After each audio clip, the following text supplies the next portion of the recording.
Welcome back to AM Northwest. It's a memoir based on his art-filled travel journals and his journeys with people trying to change the world for the better. We welcome the author of Eventually a Sequoia, Stories of Art, Adventure, and the Wisdom of Giants. Jeremy Collins, good to have you with us. Thank you for having me. Why that title? Tell me about the title. Oh man, that's the best question.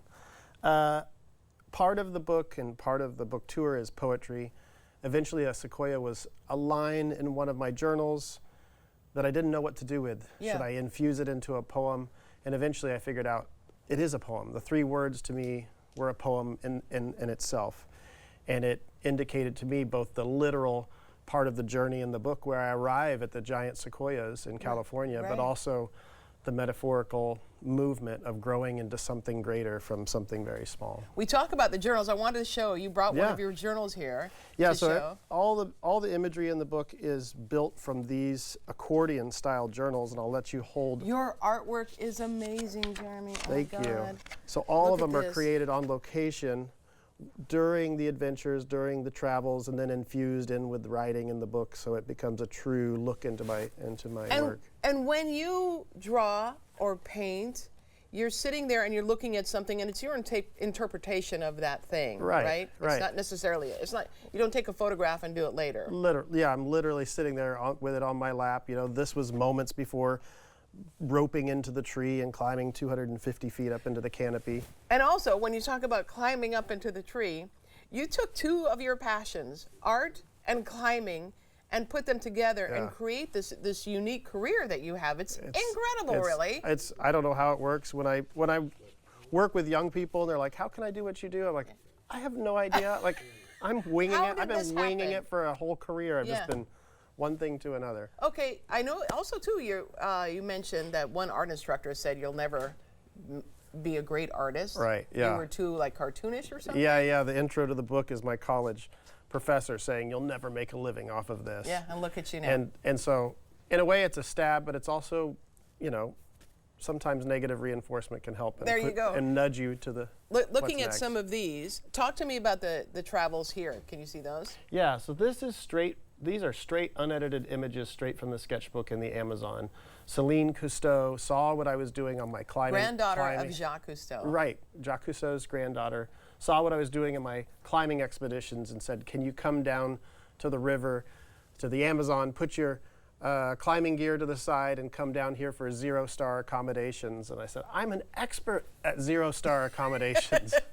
But why did you want to go there? What's your purpose? Because it's also about trying to save the environment as well. Right. I guess for that question, the answer is in the question is the purpose was finding my purpose. You know, I was invited to come along as a storyteller.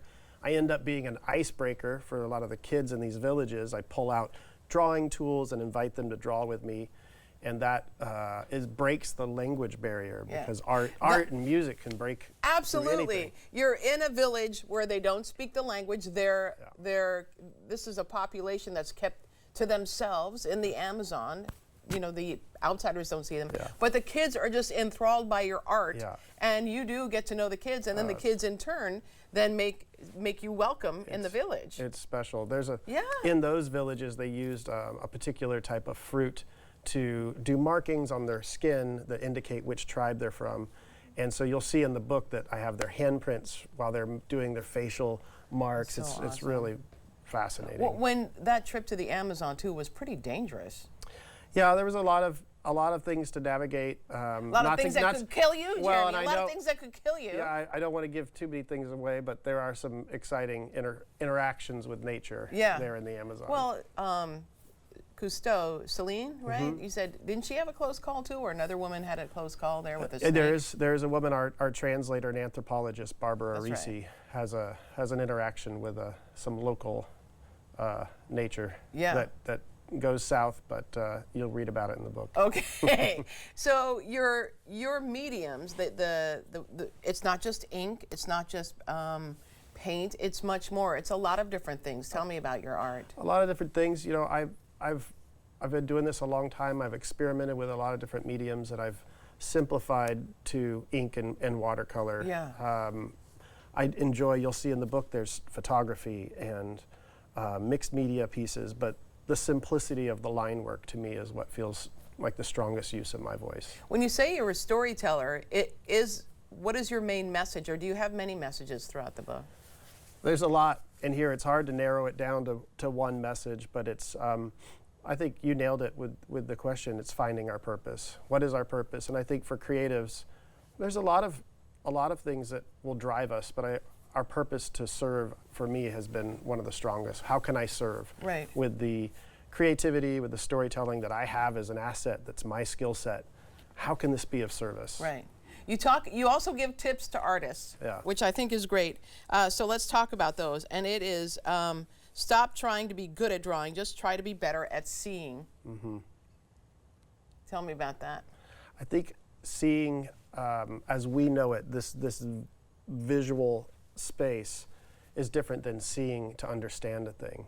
And so I explore in the book, what does it mean to actually see as a storyteller, or as an artist? Seeing is looking to something to understand it, and it doesn't have to be like a photograph. You don't have to draw or...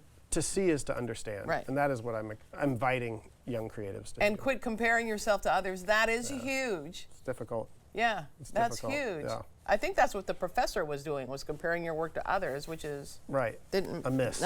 Yeah, it is.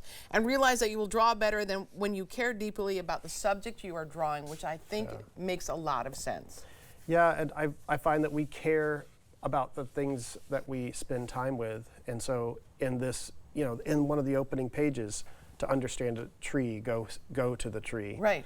And that's the premise of everything in here, is I'm going and telling the story of these people doing great work in places of need. But the only way to care about a thing is to go and experience it. You can't read about it and care about it deeply.